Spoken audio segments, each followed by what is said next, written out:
जय श्री कृष्ण दोस्तों, राधे राधे। प्रिय भक्तगण, आप सबका स्वागत है आपका अपने YouTube चैनल पुष्पा शर्मा हिंदी कहानियाँ में। प्रिय श्रोतागण, आज मैं आप सबको देवशयनी एकादशी की महत्व और व्रत कथा और एकादशी के दिन भोजन क्यों ग्रहण नहीं करना चाहिए इसके बारे में बताऊंगी। आप सबसे निवेदन है कि कृपया वीडियो के अंत तक बने रहें। वीडियो अच्छी लगे तो चैनल को सब्सक्राइब भी कर दें, वीडियो को लाइक भी कर दें। तो चलिए पहले देवशयनी एकादशी की महत्व के बारे में जानते हैं। ब्रह्म वैवर्त पुराण में देवशयनी एकादशी के विषय में महत्व का वर्णन किया गया है। इस व्रत से प्राणी की समस्त मनोकामनाएं पूर्ण होती हैं। यह एकादशी आषाढ़ माह के कृष्ण पक्ष की एकादशी, जिसे योगिनी एकादशी कहते हैं, उसके बाद आती है। आषाढ़ माह के शुक्ल पक्ष की एकादशी को ही देवशयनी एकादशी कहा जाता है। इसी एकादशी से चतुर्मास का आरंभ हो जाता है।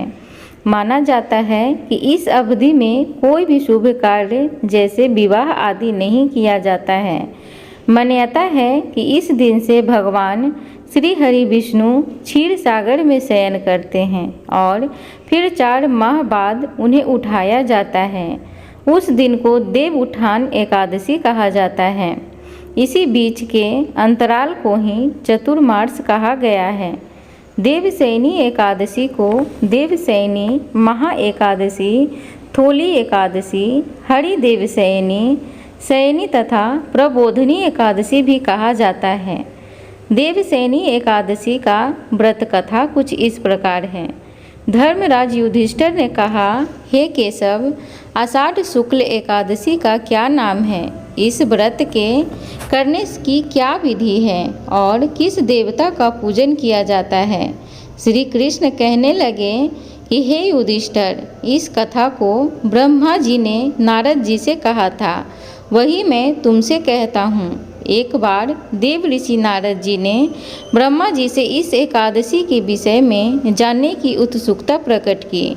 तब ब्रह्मा जी ने उन्हें बताया, सतयुग में मानधाता नामक एक चक्रवर्ती सम्राट राज्य करते थे। उनके राज्य में प्रजा बहुत सुखी थी, किंतु भविष्य में क्या हो जाए यह कोई नहीं जानता। अतः वे इस बात से अनभिज्ञ थे कि उनके राज्य में शीघ्र ही भयंकर अकाल पड़ने वाला है। उनके राज्य में पूरे 3 वर्ष तक वर्षा न होने के कारण भयंकर अकाल पड़ा। इस अकाल से चारों ओर त्राही त्राही मच गए। धर्म पक्ष के यज्ञ, हवन, पिंडदान तथा कथा, व्रत आदि में कमी हो गई। जब मुसीबत पड़ी तो धार्मिक कार्यों में प्राणी की रुचि कहाँ रह जाती है। प्रजा ने राजा के पास जाकर अपनी वेदना की दुहाई दी। राजा तो इस स्थिति को लेकर पहले से ही दुखी थे। वे सोचने लगे कि आखिर मैंने ऐसा कौन सा पाप कर्म किया है जिसका दंड मुझे इस रूप में मिल रहा है। फिर इस कष्ट से मुक्ति पाने का कोई साधन करने के उद्देश्य से राजा सेना को लेकर जंगल की ओर चल दिए। वहाँ विचरण करते करते एक दिन वे ब्रह्मा जी के पुत्र अंगिरा ऋषि के आश्रम में पहुँचे और उन्हें साष्टांग प्रणाम किया। ऋषिवर ने आशीर्वाद दिया और कुशल क्षेम पूछा। फिर जंगल में विचरने व अपने आश्रम में आने का प्रयोजन जानना चाहा।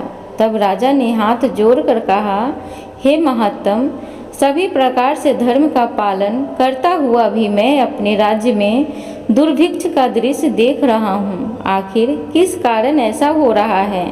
कृपया इसका समाधान करें। यह सुनकर महर्षि अंगिरा ने कहा, हे राजन, सब युगों से उत्तम यह सतयुग है। इसमें छोटे से पाप का भी बड़ा भयंकर दंड मिलता है। इसमें धर्म अपने चारों चरणों में व्याप्त रहता है। ब्राह्मण के अतिरिक्त किसी अन्य जाति को तप करने का अधिकार नहीं है, जबकि आपके राज्य में एक शूद्र तपस्या कर रहा है। यही कारण है कि आपके राज्य में वर्षा नहीं हो रही है। जब तक वह काल को प्राप्त नहीं होगा तब तक यह दुर्भिक्ष शांत नहीं होगा। दुर्भिक्ष की शांति उसे मारने से ही संभव है, किंतु राजा का हृदय एक नर अपराध शूद्र तपस्वी का समन करने को तैयार नहीं हुआ। उन्होंने कहा, हे देव, मैं उस निरपराध को कैसे मार सकता हूँ? यह बात मेरे मन को स्वीकार नहीं कर रहा है। कृपया करके आप कोई और उपाय बताएं।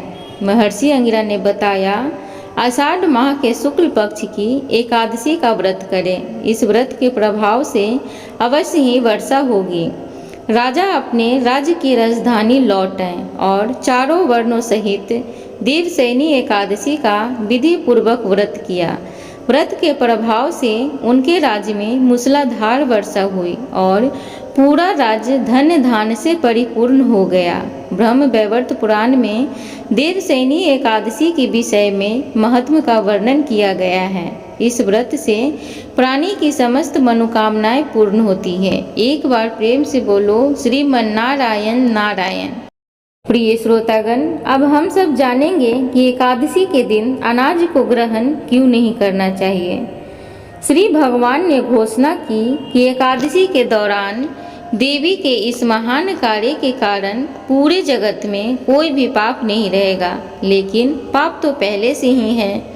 जब उसने यह सुना तो पाप पुरुष आश्रय की तलाश में इधर उधर भागने लगा। एकादशी के दौरान वह कहाँ रहेगा? वह जहाँ भी गया सभी ने उसे आश्रय देने से इनकार कर दिया।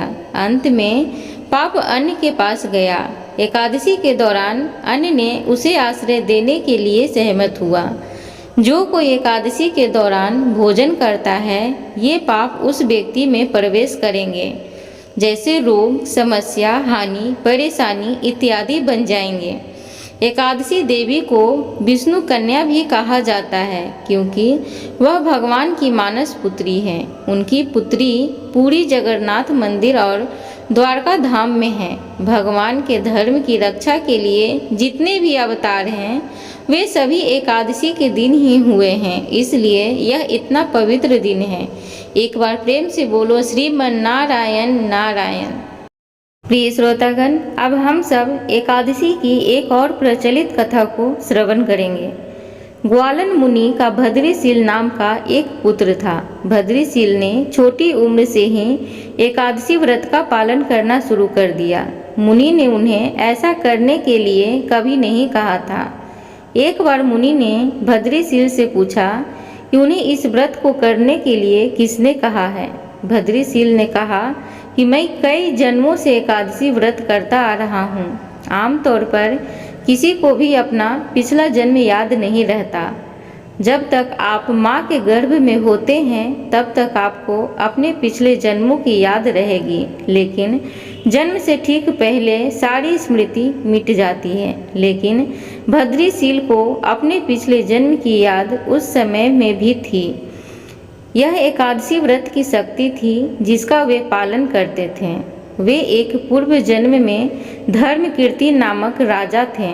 धर्मकीर्ति बहुत क्रूर था। उसे कोई पसंद नहीं करता था।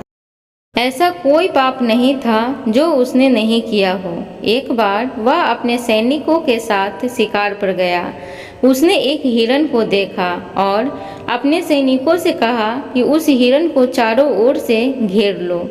राजा ने कहा कि जो भी इस हिरण को भागने देगा उसका पूरा परिवार को मार दिया जाएगा। हिरण ने यह सुना और सोचा, बेचारे सैनिक, मैं उनमें से किसी को भी कुछ नहीं होने दूंगा। हिरण राजा के पास से निकलकर भाग गया। राजा ने हिरण का पीछा किया। सूर्यास्त होते होते राजा एक घने जंगल के अंदर फंस गया। हिरण कहीं दिखाई नहीं दे रहा था। राजा ने एक पेड़ के नीचे रात बिताई। उसने दिन भर से कुछ नहीं खाया था। उसे चारों ओर से खतरनाक जानवरों की आवाज़ें गुर्राने की आ रही थी। वह सो नहीं सका। राजा ने डर से श्री हरि परमात्मा से प्रार्थना करना शुरू कर दिया। फिर सुबह होते ही उसकी मृत्यु हो गई। यमदूत आए और उसे यमराज के पास ले गए। यमराज ने पूछा, तुम लोग इन्हें यहाँ क्यों लेकर आए हो? इनका स्थान वैकुंठ में भगवान महाविष्णु के बगल में है। लेकिन राजन, यह तो महापापी है। नहीं, वह सब चला गया। ये अब पवित्र इंसान हैं। जिस दिन इनकी मृत्यु हुई वह एकादशी के दिन थी। उन्होंने दिन भर उपवास किया और रात में जागते हुए श्री हरि का स्मरण किया। उनके सारे पाप दूर हो गए, वे पवित्र हो गए।